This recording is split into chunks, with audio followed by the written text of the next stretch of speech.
नमस्कार, आदाब, सलाम, सत श्री अकाल, वड़क्कम। हम हैं आपके छोटे भाई मित्र दोस्त रुद्रेश कुमार निगम, वरिष्ठ सामाजिक कार्यकर्ता, मार्गदर्शक एवं सलाहकार। साथियों, इस समय उत्तर प्रदेश की राजधानी और उत्तर प्रदेश की धड़कन कही जाने वाली जो स्थली है, इस समय हम लोग लखनऊ की सरजमी पे आए हुए हैं। जैसा कि देख सकते हैं, इस समय हम चारबाग रेलवे स्टेशन के सामने खड़े हैं। तो साथियों, आज मेरा जो मकसद था लखनऊ आने का वह यह था कि आज सुबह से ही हम विधानसभा, विधान परिषद और सचिवालय में जो है कि आने जाने का क्रम आज लगातार लगा रहा। जैसा कि आपको याद है, पिछले काफ़ी दिनों से इस समय जो है कि कंपनी के अंदर उलटफेर की स्थिति चल रही है। लोगों ने जो एक भय का माहौल बना रखा है, उसी के संदर्भ में आज हमें लखनऊ आना पड़ा। तो साथियों, आज सुबह से ही हम जो है कि यहाँ पे सचिवालय के अंदर और यहाँ के जो हमारे कुछ जो परिचित लोग हैं उनसे मेलजोल हुई, उनसे बातचीत हुई, कंपनी के बारे में हमने पूरी बात की। तो उन्होंने यह बताया कि कंपनी कोई यह स्टेट गवर्नमेंट का मसला नहीं है, यह सेंट्रल गवर्नमेंट का मसला है। क्योंकि कंपनी को जो भी लाइसेंस दिया जाता है, वह अधिकांश लाइसेंस जो होता है वो भारत सरकार के सारे उपक्रम के द्वारा किसी भी कंपनी को लाइसेंस उपलब्ध करवाया जाता है, जिसमें से चाहे वह ईडी हो, आरबीआई हो, सेबी हो, चाहे वह वित्त मंत्रालय हो, चाहे श्रम विभाग हो, ये सारे के सारे लोग जो लाइसेंस उपलब्ध करवाते हैं ये सेंट्रल गवर्नमेंट से जुड़े हुए हैं। तो ये जो कंपनी का मसला है, यह स्टेट गवर्नमेंट का मसला नहीं है। इसलिए यह मुख्यमंत्री जो है, हमारे माननीय मुख्यमंत्री योगी जी इस विषय को नहीं देख सकते हैं।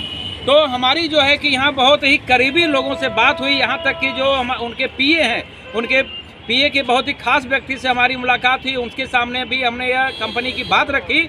तो उन्होंने कहा कि देखिए, यह कंपनी का विषय जो है कोई छोटा मोटा विषय नहीं, बहुत बड़ा विषय होता है। जिन लोगों को अगर कंपनी से कहीं कोई दिक्कत हो रही है तो वह लोग कंपनी की शिकायत कोर्ट में करें। मुख्यमंत्री से अगर करते हैं तो मुख्यमंत्री इस पर बहुत कुछ नहीं कर सकते, वो सिर्फ आश्वासन दे सकते हैं। क्योंकि यह कोई राजनीतिक मसला नहीं है, यह बिजनेस का, व्यापार का मसला है। और व्यापार का मसला जो है सेबी से, आरबीआई से, ईडी से, वित्त मंत्रालय से, श्रम विभाग से जुड़ा रहता है। तो वही लोग इसके बारे में कुछ भी कर पाएंगे। वैसे भी हमारे जो पीए साहब ने एक बात हमें बड़ी अच्छी बात बताई कि यह जो लोग शिकायत का जरिया लेकर के, शिकायत लेकर के आ रहे हैं, आखिर वह पिछले 3-4 साल से कहाँ थे।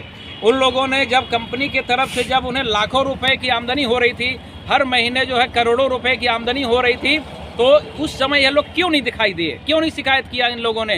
तो इसका मतलब हो गया कि जब कंपनी की तरफ से लोगों को फ़ायदा मिल रहा था, तब इन लोगों ने कभी यह नहीं समझा कि नहीं, यह गलत है कि सही है। आज जब कंपनी के अंदर थोड़ी सी हलचल हुई है, उथल पुछल हुई है, तब इन लोगों के मन में कहीं कोई डाउट पैदा हुआ है।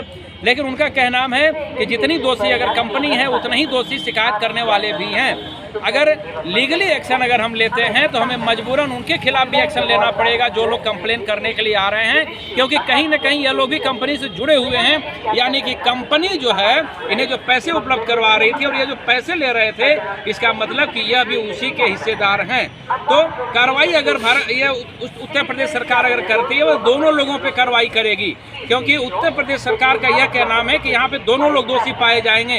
हालांकि कंपनी का उत्तर प्रदेश सरकार कहीं कुछ नहीं करेगी, क्योंकि सेंट्रल गवर्नमेंट का मसला है। लेकिन जो लोग दरखास्त लेकर के, लेटर लेकर के जो उत्तर प्रदेश की हमारे मुख्यमंत्री माननीय योगी जी के पास जा रहे हैं, यकीनन वह उन पे जो है कि 420 का केस करके 419, 420, 421 का केस जो है, यह उत्तर प्रदेश सरकार उनके ऊपर FIR दर्ज करवा सकती है।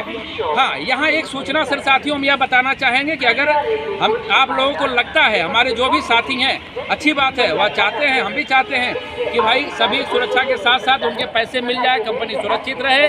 और पैसे के लिए अगर आपको कहीं कोई शिकायत करना है तो यहाँ पे जो हमने सचिवालय में जाने के बाद यहाँ के वरिष्ठ अधिकारियों ने बताया कि अगर आपको वास्तव में कंप्लेन करना है तो आप जनहित याचिका, हाई कोर्ट में जनहित याचिका कर सकते हैं। वहाँ पे हाई कोर्ट जो है, सभी जितनी भी पार्टियां बनेंगे सभी को बुलाया जाएगा। यकीनन इसमें जो वादी बनेगा जो है कि उसको भी कोर्ट बुलाएगी। जो इसके जो वरिष्ठ लीडरान हैं उन्हें भी देर सवेर जो है कोर्ट तलब करेगी। इसके डायरेक्टर, इसके मैनेजिंग डायरेक्टर, MD सभी को कंपनी बुलाएगी। लेकिन सबसे बड़ी बात है कि जो लोग वादी के तरफ से जो फाइल दाखिल करने जा रहे हैं, कंपनी कोर्ट जो है उन सभी लोगों को देर सवेर नोटिस जारी कर देगी। क्योंकि यहाँ पे दोषी सभी लोग हैं।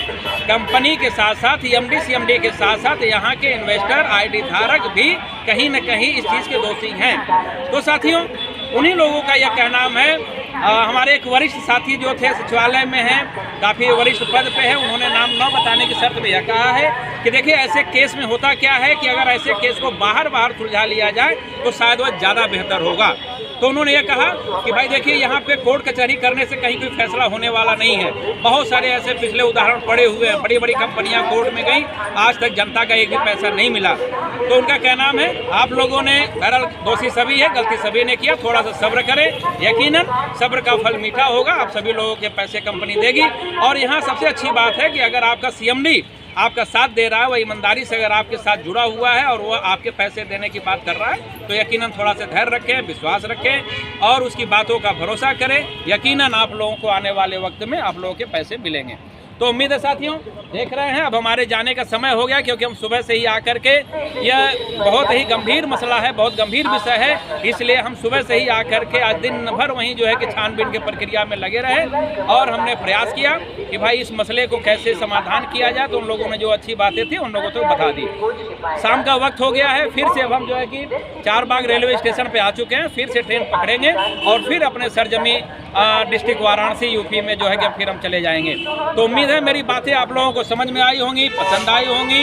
और अगर फिर भी आप लोगों को मेरी बातें न समझ में आवे तो साथियों, मेरा मोबाइल नंबर है 94 15 68 48 85। दूसरा नंबर है 89 89 32 93 93 26। इस पे आप हमें फ़ोन कर सकते हैं, अपने समस्याओं का समाधान कर सकते हैं। लेकिन सर इतना है कि आप लोग रिलैक्स रहें, बेफिक्र रहें, कंपनी कहीं नहीं गई है, सीएमडी कहीं नहीं गया है, आप लोगों के पैसे मिलेंगे, कंपनी फिर से बिजनेस व्यापार करेगी और आप लोगों के समस्याओं का समाधान करेगी। तो इसी के साथ हम अपनी बातों को विराम देते हैं। उम्मीद है मेरी बातें पसंद आई होंगी। नमस्कार, आदाब, सलाम, सत श्री अकाल, वड़क्कम, सब्बा खैर, जय हिंद।